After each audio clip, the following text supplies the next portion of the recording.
Hey, ¿qué onda? Soy Dando Novels. Antes de arrancar, solo quiero decir algo rápido: esto es pura ficción, no me pertenece ni representa la realidad. Es contenido creado para entretener, imaginar y pasarla bien. Así que relájate, disfruta, y no lo tomes demasiado en serio. Capítulo 75, un otaku veterano. Tras escuchar la tranquila explicación de Barba Blanca, Yuto finalmente comprendió por qué había cambiado el habitual comportamiento bullicioso del pirata. Aunque Yuto no sabía con exactitud cuán poderoso era el cuartel general de la Marina en el mundo de Barba Blanca, el término marines representaba inherentemente una oposición directa a los piratas. El cuartel general de una organización militar tan masiva era, sin duda, una fortaleza repleta de innumerables individuos poderosos. Para una sola tripulación pirata que navegara directamente hacia su fortaleza y los enfrentara de frente, las probabilidades de supervivencia parecían increíblemente escasas. Enfrentarme a los marines, se siente un poco, comenzó Rimuru, su voz desvaneciéndose en el silencio. La sustancia viscosa solo expresó la mitad de lo que pretendía, pero el profundo significado quedó claro para todos los que estaban en el mostrador. Yuto no ofreció frases vacías. Con toda tranquilidad, extendió la mano y volvió a llenar la enorme copa de Barba Blanca con licor fuerte. No intentaría disuadir al gigante. Mientras Barba Blanca relataba en voz baja los acontecimientos que condujeron a la guerra inminente, su expresión permanecía impasible. En sus ojos fieros no había ni rastro de miedo, pánico o vacilación, solo una calma absoluta y una determinación inquebrantable. Cuando un hombre de ese calibre ha tomado una decisión, cualquier intento de disuadirlo o aconsejarle no es más que un insulto a su orgullo. Barba Blanca bebió profundamente. Había oído las últimas palabras de Rimuru, y la comisura de su bigote se estremeció ligeramente hacia arriba. No voy a perder. Barba Blanca pronunció esa sencilla frase con una convicción inquebrantable.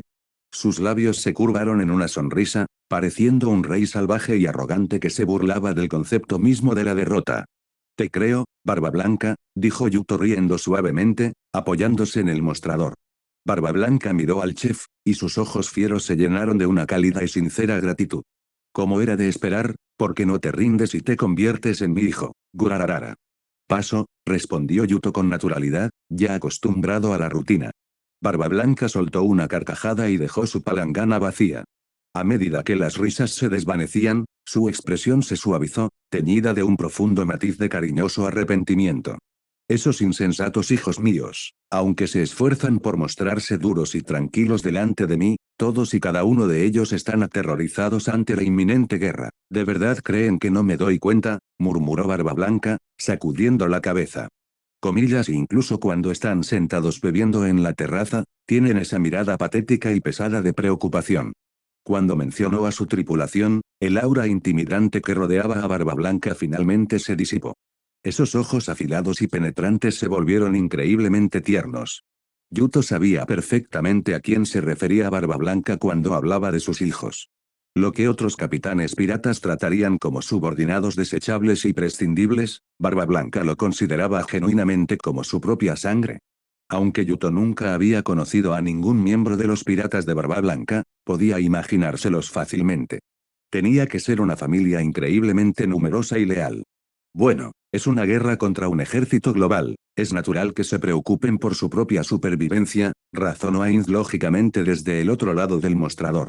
Comillas, Gurararara. Esqueleto, estás completamente equivocado. Barba Blanca soltó una carcajada, interrumpiendo a Ainz. Esos tontos hijos míos no se preocupan por sí mismos, se preocupan por mí. Su tono resonante denotaba un profundo afecto que sonaba casi exasperado. Todos los presentes sintieron una leve conmoción al oír sus palabras. Nadie se atrevió a contradecir al gigante. Porque al mirarlo, todos creyeron inexplicablemente que era cierto. En este mundo, existen personas muy pocas que simplemente desprecian la mentira. Poseen una enorme riqueza de carácter y un carisma magnético y genuino que la gente común difícilmente puede comprender. Iskandar era así. Era un rey autoritario y bullicioso, y cada palabra que pronunciaba era una pura manifestación de su propia e inflexible voluntad. Nunca ocultó su verdadera naturaleza, era sincero y completamente franco. Barba Blanca era exactamente igual. La impresión que les causó a Rimuru y Ainz fue idéntica a la del rey conquistador. Poseía una presencia igualmente imponente y gravitacional, daba la sensación de ser un océano inmenso e ilimitado extendido ante ellos. Para el vasto océano, los individuos insignificantes simplemente no merecen el esfuerzo de ser engañados. Durante décadas, esos mocosos siempre creyeron en mí, me siguieron ciegamente hasta el infierno, con la mirada siempre firme e inquebrantable. Pero ahora sí que empiezan a preocuparse por mi salud. ¿Acaso creen que me estoy haciendo viejo? ¿De verdad piensan que unas cuantas enfermedades y unos tubos médicos pueden detenerme? Barba Blanca resopló, enfadado y a la vez profundamente divertido. Su tono era una compleja mezcla de reproche brusco y un afecto paternal abrumador. Yuto escuchaba en silencio, con un nudo de emociones complejas agitado en su pecho. No sabía exactamente cómo expresarlo, así que simplemente dejó escapar un suspiro suave y comprensivo. Barba Blanca respiró hondo, temblando. Desahogar sus frustraciones pareció haberlo agitado ligeramente. Exhaló lentamente, la pesada tensión se disipó de su enorme cuerpo mientras su estado de ánimo volvía a una calma serena. Trago, trago. Vació el recipiente de vino recién sacado en 2 segundos exactos. Un leve y saludable rubor apareció finalmente en su rostro marcado por las cicatrices. Para entonces, el gigante ya se había bebido fácilmente más de 10 botellas estándar de licor de alta graduación. ¿Quieres otra ronda?, preguntó Yuto, cogiendo una botella nueva. Comillas, por supuesto. Es raro que tenga una noche tan tranquila y despreocupada bebiendo lejos del barco, así que claro que bebería más, rió Barba Blanca. Yuto descorchó 3 botellas más y las vertió todas en el recipiente. El líquido ámbar arremolinado ondulaba como un estanque agitado. Barba Blanca apoyó pesadamente uno de sus enormes brazos, cubiertos de cicatrices, sobre el mostrador, mientras que con la otra mano sostenía su barbilla. Bajó la mirada hacia el licor transparente, y sus ojos fieros se llenaron de tranquilidad. Esos hijos míos tan tontos, realmente no sé qué harán en el futuro. El silencioso suspiro de Barba Blanca parecía tener un significado mucho más profundo. Sus palabras informales sonaban como las de un hombre que, con discreción, ponía sus asuntos en orden. Un padre no puede cuidar de sus hijos para siempre, Barba Blanca, dijo Yuto en voz baja, mientras limpiaba la madera que tenía delante. Ah, sí, tienes razón, sonrió Barba Blanca levemente. Cogió su palangana y se bebió el licor a grandes tragos. Tras dejar el pesado plato sobre la mesa con un golpe seco, dirigió su mirada hacia Yuto. Kamisaka, te lo pregunto una última vez, ¿estás dispuesto a llevar mi nombre en tu espalda y convertirte en mi hijo? Los labios de Barba Blanca se curvaron en una sonrisa confiada. Su tono era firme y relajado, pero sus ojos, llenos de la mayor seriedad, estaban fijos en el chef. Lo siento, aún así, tengo que rechazarlo, Yuto negó con la cabeza con una sonrisa educada y agradecida. La sonrisa en los labios de Barba Blanca no se desvaneció, en cambio, su mirada se suavizó hasta convertirse en una aceptación afectuosa y natural. ¡Qué vergüenza! Tras rechazar esa última oferta, Barba Blanca apartó la silla y se puso de pie. Su imponente figura volvía a bloquear las luces del techo, pareciendo un gigante con cicatrices capaz de ocultar el mismísimo cielo. ¿Ya te vas?, preguntó Yuto. Ah, ya he bebido suficiente vino por esta noche. Es hora de volver con mis estúpidos hijos. ¿No saben qué hacer sin mí para gritarles?, se rió Barba Blanca. Metió la mano en su abrigo y arrojó una pesada bolsa de cuero sobre el mostrador. Cuando la bolsa golpeó la madera, el cordón se soltó y varias monedas de oro enormes y acuñadas se derramaron, brillando bajo las luces. Considéralo como pago por el buen licor, dijo Barba Blanca, volviéndose hacia la puerta. Espera, Barba Blanca, toma esto, gritó Yuto. Yuto metió la mano debajo del mostrador y sacó el puñado de pociones curativas de alta calidad que Rimuru le había dado hacía unos días. Como se alojaba en el restaurante, rara vez tenía motivos para usarlos en sí mismo. Deslizó los frascos brillantes sobre el mostrador. Barba Blanca hizo una pausa, recogiendo las pequeñas botellas de vidrio con 2 dedos enormes. Miró a Yuto con curiosidad. ¿Comillas qué son estas cosas? Medicina. Pueden curar rápidamente lesiones físicas graves, explicó Yuto. Comillas sí, HMPH. Gracias, Kamisaka, rió Barba Blanca suavemente. Guardó con displicencia las pociones mágicas en la gruesa faja que llevaba ceñida a la cintura y salió a la noche. Tras la marcha del pirata gigante, el ambiente en el restaurante se volvió increíblemente denso y sombrío. Barba Blanca ya ha decidido morir en esta guerra, dijo Ainz con calma, rompiendo el silencio. Cuando una persona ha aceptado verdaderamente su propia muerte y se ha preparado para ella, toda su actitud cambia. Crea una presencia imponente y definitiva que la gente común simplemente no puede imitar. Es una aura de resolución final increíblemente difícil de detectar.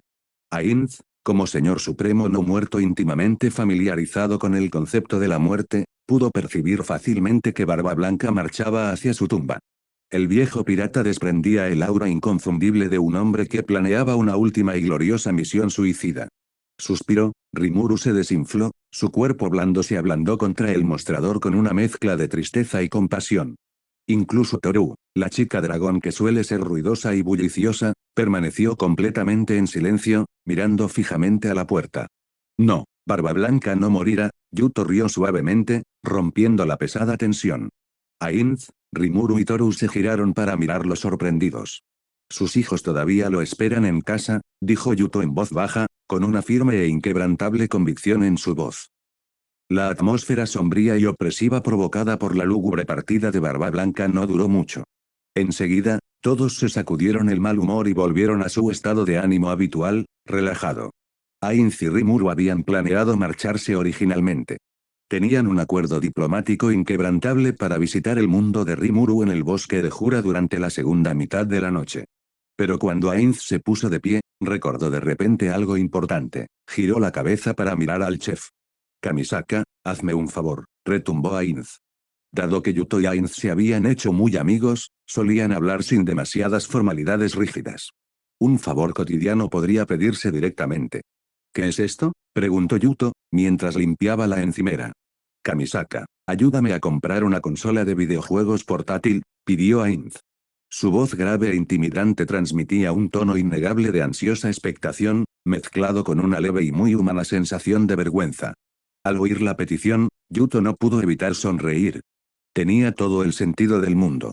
Antes de transmigrar, Suzuki Satoru era un adicto a los videojuegos increíblemente severo. Fuera de su miserable trabajo corporativo, pasaba todas las horas que estaba despierto conectado a Yggdrasil. Tras la transmigración y convertirse en un dios no muerto literal, la conmoción inicial y la novedad de gobernar Nazarik lo habían distraído temporalmente de sus aficiones principales. Pero, evidentemente, esa distracción finalmente había desaparecido. El adicto empedernido a los videojuegos finalmente había vuelto a sus orígenes. Claro que sí, solo una consola portátil, Yuto asintió sin dudarlo. Pero entonces Yuto hizo una pausa. Como otaku empedernido que solía gastarse todo su dinero en juegos gacha, Yuto pensó que Suzuki probablemente necesitaba mucho más entretenimiento que una sola consola para sobrevivir a su estresante vida como ser supremo. Hizo la pregunta de seguimiento simplemente para tantear el terreno. No esperaba que Ainz se quedara paralizado. Y hasta aquí llegamos. Gracias por quedarte hasta el final. Si te gustó lo que viste y quieres apoyar este proyecto, puedes unirte a mi comunidad en YouTube y en Patreon, donde tengo mucho más contenido exclusivo y emocionante. Y si tienes alguna novela interesante o algo que te gustaría ver en el canal, no dudes en recomendarla. Me encanta descubrir nuevas historias y compartirlas con todos. Nos vemos en la próxima. Y que nunca falte la imaginación.